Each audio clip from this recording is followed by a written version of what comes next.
मंत्रिमंडल में मेरे सहयोगी आदरणीय राव इंद्रजीत सिंह जी, यहाँ के उम्मीदवार पार्लियामेंट में मेरे सहयोगी डॉक्टर अरविंद शर्मा जी, आदरणीय बाबा बालकनाथ जी, अभिमन्यु जी, लक्ष्मण यादव जी, प्रीतम चौहान जी, राजीव जैन जी, आदरणीय सुरेश भट्ट जी, अरविंद यादव जी और सभी उपस्थित सम्माननीय भाई और बहनों, ये जो चुनाव होने वाला है, ये चुनाव राव इंद्रजीत सिंह जी या डॉक्टर अरविंद शर्मा के भविष्य का फैसला करने वाला चुनाव नहीं है। ये चुनाव अगर सही अर्थ में कहा जाए तो भारत की जनता का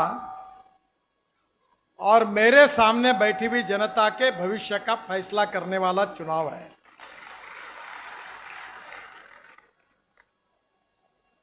देश के विकास के लिए दो चीजें आवश्यक है। एक तो सही ईमानदार नेता चाहिए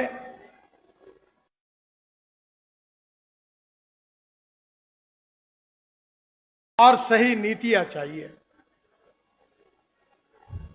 1947 को हमारे देश को स्वाधीनता मिली और आज लगभग 75 साल पूरे हो रहे हैं। पंडित जवाहरलाल नेहरू देश के प्रधानमंत्री बने, उनके बाद में इंदिरा जी प्रधानमंत्री बनी, इंदिरा जी के बाद राजीव गांधी प्रधानमंत्री बने और राजीव गांधी जी के बाद सोनिया जी और राहुल जी के नेतृत्व में डॉक्टर मनमोहन सिंह जी प्रधानमंत्री बने। 75 साल का इतिहास अगर देखेंगे तो इस देश में 60 साल इस देश पर शासन करने का मौका कांग्रेस पार्टी को मिला। आप में से बहुत से लोगों को याद होगा, जब बैलजोड़ी थी तो बैलजोड़ी पर ठप्पे लगाए लोगों ने, फिर गाय बछड़ा आया, गाय बछड़े पर लगाए, फिर पंजा आया, पंजे पर लगे टप्पे, गरीबी हटाओ का नारा हुआ, 20 कलमी, 40 कलमी, 5 कलमी कार्यक्रमों की घोषणा हुई, गरीबी हटाओ का नारा आया, पर गरीबी हटी नहीं। 60 साल कांग्रेस पार्टी के और 10 साल मोदी जी के नेतृत्व में हमारे एनडीए के भारतीय जनता पार्टी की इसकी तुलना करिए। केवल आपके हरियाणा की तुलना की जाएगी तो हरियाणा में कम से कम मेरे मंत्रालय की ओर से मैंने 2 लाख करोड़ से ज्यादा रुपयों के काम किए।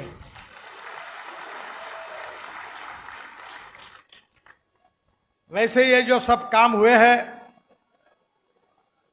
इसमें बहुत बड़ा श्रेय हमारे राव इंद्रजीत जी का है, क्योंकि मैं जब मंत्री बना तो ये दिल्ली जयपुर का हाईवे एक सिरदर्द बना हुआ था और उस समय लगातार समस्याओं को सुलझाकर निर्णय करते हुए हमने समस्याओं को सुलझाकर दिखाया। डॉक्टर अरविंद शर्मा जी ने इस क्षेत्र की अनेक समस्याएं बार बार मेरे सामने रखी और इन दोनों के सुझाव पर यहां काफी बड़े प्रमाण पर काम हुआ है। गुरुग्राम से पटौड़ी रेवाड़ी तक मार्ग जो है 1600 करोड़ का 4 लेन 43 किलोमीटर, यह दिसंबर 2024 तक पूरा हो जाएगा। गुरुग्राम और रेवाड़ी आने जाने का समय 45 मिनट कम होगा। हरसरू, धोरका, जमालपुर, पतली, हाजीपुर, पटोड़ी को सीधी कनेक्टिविटी इस रोड के कारण मिलेगी और रोहतक और झज्जर आना जाना भी सुगम होगा। गुरुग्राम में द्वारका एक्सप्रेसवे और केएमपी को भी कनेक्ट करेगा। अरविंद शर्मा जी ने रेवाड़ी बाईपास की बात की थी, मैंने मंजूर किया था 1000 करोड़ का 15 किलोमीटर 4 लेन, यह भी अगस्त 2024 को पूरा हो जाएगा। रेवाड़ी गुरुग्राम में 9 फुट ओवर ब्रिज 22 करोड़ के उन्हीं के मांग पर और राव इंद्रजीत सिंह जी के मांग पर मैंने मंजूर किए हैं, जिसमें रेवाड़ी के मालपुरा, खरखरा, खजूरी, जयसिंहपुर, खेरा गांव में एफओबी और गुरुग्राम के रामपुरा में एनएसजी के पास मानेसर, बिनोला, राठीवास, सिद्धावली में एफओबी और ब्लैक स्पॉट में 4 फ्लाईओवर के भी टेंडर बुलाए हैं, जिसमें पचगांव, राठीवास, हीरो कंपनी, सालावास में भी फ्लाईओवर बनने से सड़क दुर्घटनाएं रुक जाएगी। दिल्ली से जो जयपुर मार्ग है, जिसकी बड़ी दिक्कत थी, वो 325 करोड़ के 12 स्ट्रक्चर्स इसी क्षेत्र में है। बिलासपुर, बावल, बांसुर मोड़, मानेसर, जुगवास चौक, शाहपुरा तिरा में फ्लाईओवर बनेंगे। दहमी में एक वीयूपी तथा 5 मेजर ब्रिज का निर्माण होगा और रेवाड़ी और बावल की ट्रैफिक समस्या भी हल होगी। हम 850 करोड़ रुपए इसके ऊपर खर्चा कर रहे हैं। मेरे पास बहुत लंबी लिस्ट है, मैं इंद्रजीत सिंह जी को और डॉक्टर शर्मा जी को देकर चला जाऊंगा। बहनों और भाइयों, मैं आपको इतना ही पूछता हूं, आपने द्वारका एक्सप्रेस हाईवे देखा? अभी तो आधा ही हुआ है, अभी तो टनल बन गई है और ये पूरा काम जब होगा तो वर्ल्ड का state of art project Dwarka express highway ये हरियाणा में होगा, इस बात का आपको अभिमान होगा। द्वारका एक्सप्रेस हाईवे 9000 करोड़ का है, 29 किलोमीटर है, 8 लेन है। हरियाणा हिस्से का 20 किलोमीटर का काम पूरा हुआ है और दिल्ली के हिस्से का 9 किलोमीटर काम 2 महीने में पूरा हो जाएगा। इंदिरा गांधी एयरपोर्ट को बेहतर कनेक्टिविटी होगी और दिल्ली से गुरुग्राम तक का ट्रैफिक जाम का प्रॉब्लम पूरी तरह सुलझाया जाएगा। डीएनडी से दिल्ली मुंबई एक्सप्रेसवे 7000 करोड़, 60 किलोमीटर 6 लेन। फरीदाबाद से एक्सप्रेसवे तक 26 किलोमीटर का काम पूरा हुआ है और डीएनडी से जैतपुर, पुष्टा रोड, फरीदाबाद का काम बाकी दिसंबर 2024 में पूरा हो जाएगा। दिल्ली में कालिंदी कुंज, ओखला, बदरपुर होकर सीधे फरीदाबाद को कनेक्टिविटी होगी। ये भी बहुत इंपॉर्टेंट रोड है, मैं उसको देख के आया हूं। UR2 8000 करोड़ का है, नजफगढ़ से नांगलोई तक। बहादुरगढ़ बाईपास तथा बकोली गांव में मुकरबा चौक से सिंधु बॉर्डर होकर इंदिरा गांधी एयरपोर्ट तक की सफर 2 घंटे लगते थे, अब ये सफर केवल 20 मिनट में हो जाएगी। आपके सुविधा के लिए नया एयरपोर्ट जेवर में बन रहा है। हम 3000 करोड़ का 32 किलोमीटर 6 लेन हाईवे बना रहे हैं, ग्रीन। फरीदाबाद से द्वारका एक्सप्रेसवे होकर इंदिरा गांधी एयरपोर्ट तक कनेक्टिविटी। डीएनडी, सोना हाईवे, ईस्टर्न पेरिफेरल एक्सप्रेसवे और यमुना एक्सप्रेसवे पर 3 इंटरचेंज, और ये भी 1 साल के अंदर पूरा होगा। आपको सबको खुशी होगी कि अंबाला कोटपुतली कॉरिडोर 12000 करोड़ का 313 किलोमीटर 6 लेन पूरा हुआ है, जो हरियाणा के उद्योग विकास के लिए बहुत बड़ा कंट्रीब्यूशन दे रहा है। अंबाला से कोटपुतली के बीच 50 किलोमीटर दूरी कम हुई और यह कॉरिडोर रोहतक, चरखी दादरी, महेंद्रगढ़ और नारनौल से गुजर रहा है। ईस्टर्न पेरिफेरल एक्सप्रेस हाईवे झगड़ा चल रहा था जब मैं मंत्री बना। सुप्रीम कोर्ट में केस थी। भूरेलाल जी कमेटी सुप्रीम कोर्ट ने अपॉइंट की थी। हरियाणा, दिल्ली, उत्तर प्रदेश सरकार पैसे देने के लिए तैयार नहीं थी। मैंने कहा मत दीजिए पैसे, हम करेंगे। हमने ये 12,000 करोड़ का दिल्ली पेरिफेरल रोड पूरा किया। पलवल से बागपत होकर कुंडली तक यमुना एक्सप्रेस और दिल्ली देहरादून एक्सप्रेस से ये जुड़ेगा।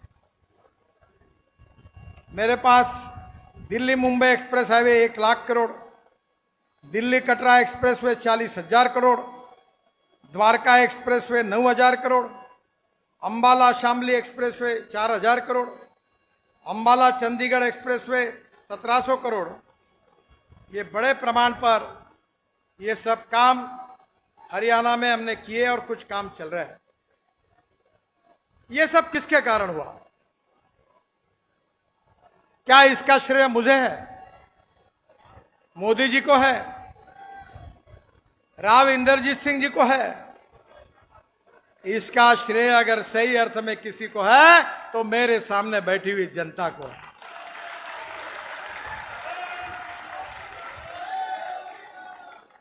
आप अगर डॉक्टर शर्मा जी को, इंद्रजीत जी को चुन कर नहीं देते, मोदी जी प्रधानमंत्री नहीं बनते और मुझे मंत्री बनने का मौका नहीं मिलता तो ये काम कहां से होता? ये आपके कारण हुआ है। मैं ऐसा एक मंत्री हूं जो ललकार से बोलता हूं कि मेरे पास पैसे की कोई कमी नहीं है।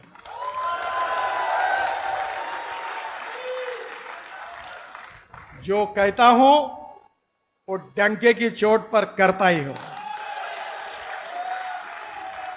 और मीडिया के मित्रों को मैं बताता हूं कि मेरा भाषण रिकॉर्ड कर लो और मैंने की हुई बात नहीं हुई तो ब्रेकिंग न्यूज लगा देना। पर अभी तक ब्रेकिंग न्यूज लगाने वाला कोई पैदा नहीं हुआ है। ये देश सुखी, समृद्ध, संपन्न देश हमको बनाना है। इस देश को दुनिया की शक्ति बनाना है। इस देश को विश्व गुरु बनाना है। गांव, गरीब, मजदूर, किसान का कल्याण करना है और इस देश को दुनिया की तीसरी अर्थव्यवस्था बनाना है। अब आपको पता नहीं होगा, मैं बहुत कम आता हूं। आप क्या, मैं किसान हूं, 3 चीनी मिलें चलाता हूं। और मेरी बात शांति से सुनो, मुझे 9 डॉक्टरेट मिली है, डिलीट, और उसमें से 5 डिलीट जो है वो कृषि विज्ञान में मिली है, एग्रीकल्चर साइंस में मिली है। आज मैं ऊपर से हेलीकॉप्टर से देख रहा था। अगर हमारी कोई समस्या है तो पानी की समस्या है। दौड़ने वाले पानी को चलने के लिए लगाओ, चलने वाले पानी को रुकने के लिए लगाओ, और रुके हुए पानी को जमीन को पीने के लिए लगाओ। गांव का पानी गांव में, खेत का पानी खेत में, और घर का पानी घर में। जैसे कोई व्यक्ति, अभी बात हुई थी ना, कोई सरकारी नौकरी करता है, कोई मिलिट्री में जाता है और रिटायर्ड होने के बाद अपना पैसा डिपॉजिट करके ब्याज पर अपना उदर निर्वाह करता है। हमारे यहां बरसात में पानी आता है, बह जाता है। अगर ये पानी अगर हम स्टोरेज करेंगे तो अगर कभी मौका मिला तो महाराष्ट्र में आइए। मैंने इस क्षेत्र में बहुत तालाब बनाए और एनएचआई के तरफ से नदियों का, नालों का खोरीकरण, रुंदीकरण किया, डैम से मटेरियल निकाला, तालाब से मटेरियल निकाला और वाटर स्टोरेज कैपेसिटी बढ़ा दी। मेरे क्षेत्र में 10,000 किसानों ने आत्महत्या की थी। मैं नागपुर से हूं, विदर्भ से, और पानी यही हमारी समस्या है। मेरे घर पर 60 एकड़ जमीन है, 3 कुएं हैं, 1 घंटा पंप चलता था। अब मैंने आपके यहां देखा सोलर पंप लगे हुए हैं। मैंने मेरे घर पर 3 सोलर पंप लगाए, 7.5 हॉर्स पावर के। नदी नालों का खोलीकरण किया, रुंदीकरण किया। अब मेरे कुएं 10 घंटे 12 घंटे चलते हैं। सोलर 7.5 हॉर्स पावर के पंप हैं।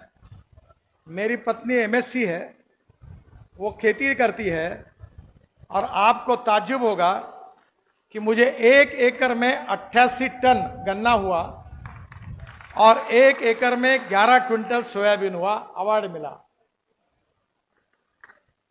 बहनों और भाइयों, आपके यहां वाटर कंजर्वेशन नहीं होता, आप नसीबवान हैं। आप पानी का महत्व इसलिए नहीं समझ सकते क्योंकि आप गंगा और यमुना के पास रहते हो। पानी की दिक्कत क्या होती है, ये गुजरात के आगे आंध्र प्रदेश, कर्नाटक, केरला, तमिलनाडु, महाराष्ट्र, ओडिशा, छत्तीसगढ़, मध्य प्रदेश, यहां कितनी दिक्कत है। मैं वाटर रिसोर्सेस मंत्री था और किसान होने के नाते जल सिंचन मेरा रुचि का विषय था। 1970 से राज्यों में झगड़े थे। हरियाणा, पंजाब, उत्तराखंड, हिमाचल, कश्मीर, राजस्थान, दिल्ली, प्रोजेक्ट अटके हुए थे। मैंने 23 में से 17 प्रोजेक्ट क्लियर कर दिए। लखवाड़ बहुउद्देश्य परियोजना 6000 करोड़ की, रेणुका जी बांध परियोजना 5000 करोड़ की, किशोर बांध परियोजना 12000 करोड़ की, जो हरियाणा, दिल्ली, राजस्थान, उत्तराखंड, हिमाचल प्रदेश, उत्तर प्रदेश, मैंने इनके बीच में समझौता कराया। इन योजना पर काम शुरू हुआ है और इससे 1,30,000 करोड़ लीटर पानी सिंचाई के लिए मिलेगा और हरियाणा को 1 लाख हेक्टेयर जमीन सिंचाई होगी। ये योजना का मार्ग हमने सुधार किया। मैं आपको बताना चाहता हूं, अभी मैंने एक देखा, एक ने हमारे यहां इसको खेत में तालाब बनते हैं, तो तालाब बनाया था और तालाब के ऊपर पंप लगे थे सोलर के, और तालाब का पानी लेकर वो अपने जमीन को दे रहा। आज देखिए हमारी समस्या क्या है। हम ग्लोबल इकोनॉमी में है। हमारे यहां गेहूं, चावल, मक्का, शक्कर, इसके भाव हम नहीं तय कर सकते। शक्कर का भाव ब्राजील तय करता है, मक्के का भाव अमेरिका तय करता है, सोयाबीन का भाव अर्जेंटीना तय करती है। और हमारी समस्या यह है कि गेहूं, चावल, मक्के के भाव नहीं बढ़ते, पर खाद के भाव बढ़ते, दवाइयों के भाव बढ़ते, सीमेंट के भाव बढ़ते, स्टील के भाव बढ़ते। गेहूं सस्ता है, ब्रेड बिस्किट महंगे हैं। कपास सस्ता है, कपड़ा महंगा है। और बहनों और भाइयों, इसलिए हमारी सरकार ने सबसे बड़ा काम किया है। हमारे किसान को अन्नदाता कहते थे, और हमने किसान को केवल अन्नदाता नहीं रखा, हमने किसान को ऊर्जादाता बनाया। ऊर्जादाता। डॉक्टर शर्मा जी के लोकसभा में जितनी बिजली लगती है उतनी बिजली हम किसान तैयार करते हैं। मेरे क्षेत्र में हमने किसानों को ऊर्जादाता बनाया, और ऊर्जादाता नहीं बनाया, अब ईंधन दाता बनाया। हम 15 लाख करोड़ के पेट्रोल, डीजल और गैस को आयात करते हैं, और आप गन्ने के जूस से, मोलाइसिस से, ब्रोकन राइस से, मक्के से हम इथेनॉल बनाते हैं। राव साहब को पता है, कि मेरे घर में एक इनोवा गाड़ी है टोयोटो की, मैं ट्रांसपोर्ट मंत्री हूं, मैं जो बोल रहा हूं वो अथोराइज हूं, क्योंकि ये गाड़ियों के जितनी है ये सब मेरे हाथ में ही है। बहनों और भाइयों, वर्ल्ड की पहली इनोवा गाड़ी मेरे घर पर है। आज तो मैं वो गाड़ी लेकर ही आने वाला था, पर मेरे ऑफिस ने कहा कि नहीं, पार्टी ने कहा हेलीकॉप्टर से जाओ। वो गाड़ी किसानों ने तैयार किए हुए ब्रोकन राइस से, शुगर केन जूस से, मक्के से जो इथेनॉल बनता है, उस इथेनॉल पर 100% चलती है और उसमें 60% बिजली तैयार करती है। और पेट्रोल की तुलना में अगर एवरेज का विचार किया जाएगा तो पेट्रोल का भाव 25 रुपए लीटर पड़ता है। अभी मारुति सुजुकी भी अपनी गाड़ी आप फ्लेक्स इंजन पे बना रही है। Bajaj, TVS, hero, TVS, Honda scooter, auto rickshaw बना रही है। इस देश में electric car, electric scooter, electric bus मैंने ही लाई है। और आज आपको बता रहा हूं, 1 साल के अंदर डीजल पर नहीं तो इलेक्ट्रिक पर चलने वाला और इथेनॉल पर चलने वाला ट्रैक्टर भी आ रहा है। आपकी 50,000 रुपए की साल की बचत होगी। बहनों और भाइयों, अब किसान ईंधन दाता हुआ है। आपके हरियाणा में पानीपत में इंडियन ऑयल को मैंने पीछे लगकर एक बड़ा प्रोजेक्ट लगाया है। ये जो पराली है हरियाणा पंजाब में जलाते हैं और जिसके कारण दिल्ली में प्रदूषण होता है। अब वो पराली 2,000 रुपए टन के भाव से खरीदी की जा रही है। मैं अध्यक्ष हूं। 350 प्लांट पंजाब, हरियाणा और भारत में आ रहे हैं। 40 शुरू हो गए हैं। पराली से सीएनजी, बायो सीएनजी और बायो एलएनजी तैयार हो रहा है। और जो पानीपत में इंडियन ऑयल ने जो प्लांट डाला हुआ है, वो 1 lakh litre ethanol, 150 tonne bio bitumen और 76,000 टन, 76,000 टन हवाई ईंधन, हवाई जहाज चलने वाला ईंधन बना रहे हैं।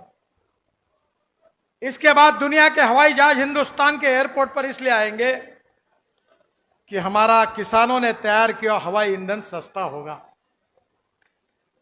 मैंने कुछ स्पाइस जेट का हवाई जहाज किसानों ने तैयार किए हुए हवाई ईंधन पर देहरादून से दिल्ली लाने में हम कामयाब हुए।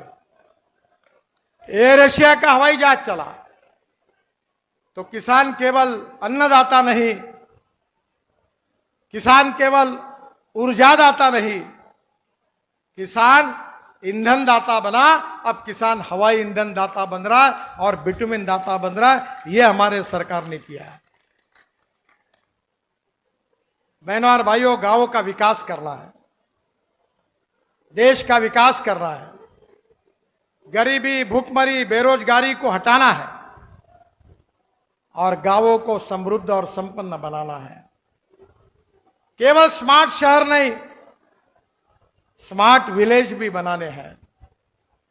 इस देश में जो 60 साल में कांग्रेस पार्टी नहीं कर सकी, वो मोदी जी के नेतृत्व में भारतीय जनता पार्टी ने 10 साल में करके दिखाया।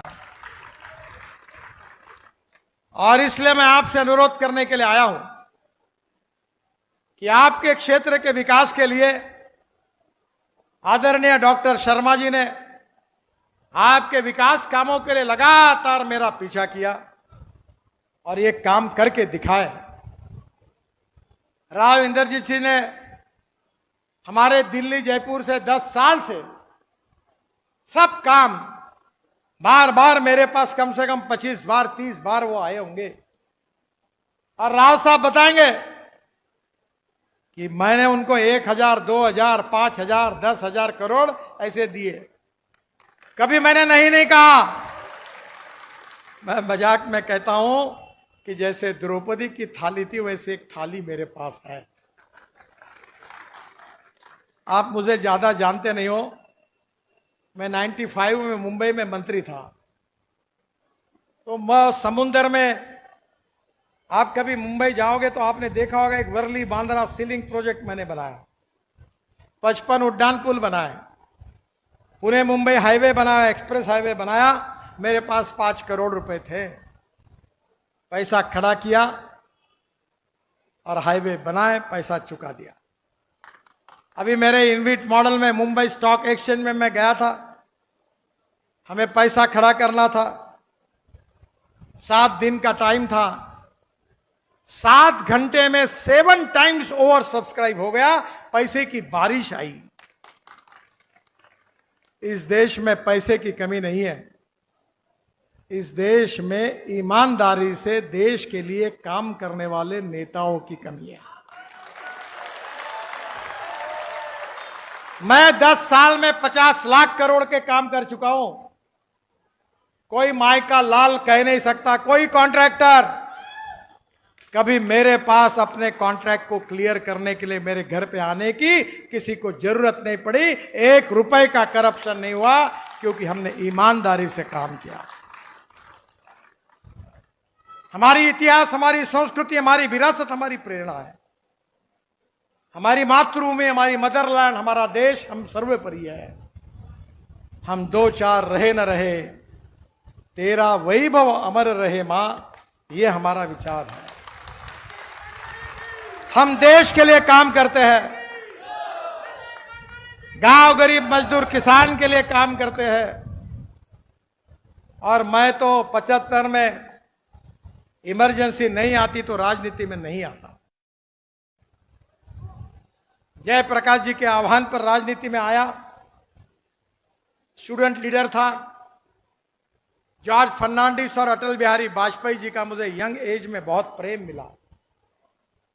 आपके यहां की सबसे लोकप्रिय योजना है गांव को जोड़ने वाली प्रधानमंत्री ग्राम सड़क योजना, यह भी बनाने का सौभाग्य मुझे मिला। वाजपेयी जी ने मेरे पर काम सौंपा था, मैंने वो योजना बनाई। और मैं विश्वास से आपको बताना चाहता हूं, जो जो कहा हमने वो किया है। हम देश की गरीबी को दूर करना चाहते हैं, युवाओं को रोजगार देना चाहते हैं। आपके यहां बहुत सी बातें होती है, मैं तो कोई जानता नहीं इस बात को। मैं भी पार्लियामेंट के लिए खड़ा होता हूं, जहां अभी तक अनेक बार कांग्रेस से जीती, वहीं मैं जानबूझकर खड़ा होने के लिए गया। अडवाणी जी, सुषमा जी, बहुत नेताओं ने मुझे कहा तुम चुनाव हार जाओगे, वहां क्यों जा रहे हो? मैंने बोला यहीं से लड़ूंगा। तो वैसे भी मैं जाट तो नहीं हूं, पर स्वभाव से जाट हूं। तो मैंने हमारे लोगों को कहा कि जो करेगा जात की बात, उसको कस के पड़ेगी लात। याद रखना, आदमी उसकी जात से बड़ा नहीं होता, उसके गुणों से बड़ा होता है। जात, पंथ, धर्म, भाषा से व्यक्ति बड़ा नहीं होता, उसके कार्य, कर्तृत्व और गुणों से बड़ा होता है। इस समाज का जातिवाद, सांप्रदायिकता को हटाकर मानवता के आधार पर टेक्नोलॉजी, ज्ञान, विज्ञान, तंत्र विज्ञान, इनोवेशन, रिसर्च, इसका उपयोग करके हमें देश को दुनिया की महाशक्ति बनानी है। यही हमारा सपना है और यही हमारा कार्यक्रम है। 10 साल में बहुत कुछ हुआ है, और जो हुआ वो तो केवल ट्रेलर है, ट्रेलर। असली फिल्म शुरू होना बाकी है। एक बार आप डॉक्टर शर्मा जी को, मेरे मित्र आदरणीय इंद्रजीत जी को एक बार जो अच्छे बहुमतों से विजय बनाइए, फिर देखिए कि मोदी जी का भी इंजन है, मेरा भी इंजन है। ये बुलेट ट्रेन ऐसी दौड़ेगी कि पता नहीं चलेगा। आपका आशीर्वाद इन दोनों के पीछे रखिए, यही प्रार्थना करने के लिए मैं आपके पास आया हूं। मुझे चंडीगढ़ में 6 बजे सभा है, फिर हिमाचल में जाना है और इसलिए समय की कमी है। मुझे बड़ा अच्छा लगा कि बहुत दिनों के बाद मैं केवल कागज पर नाम सुनता था, पर आज प्रत्यक्ष रूप से आपका दर्शन करने का सौभाग्य मुझे मिला। मैं यहां की जनता को हृदय से बहुत बहुत शुभकामनाएं, शुभेच्छाएं देता हूं। भारतीय जनता पार्टी को जिताइए और इनको आशीर्वाद दीजिए, यही प्रार्थना करता हूं। मेरे साथ जोर से कहिए, भारत माता की, भारत माता की, भारत माता की। धन्यवाद।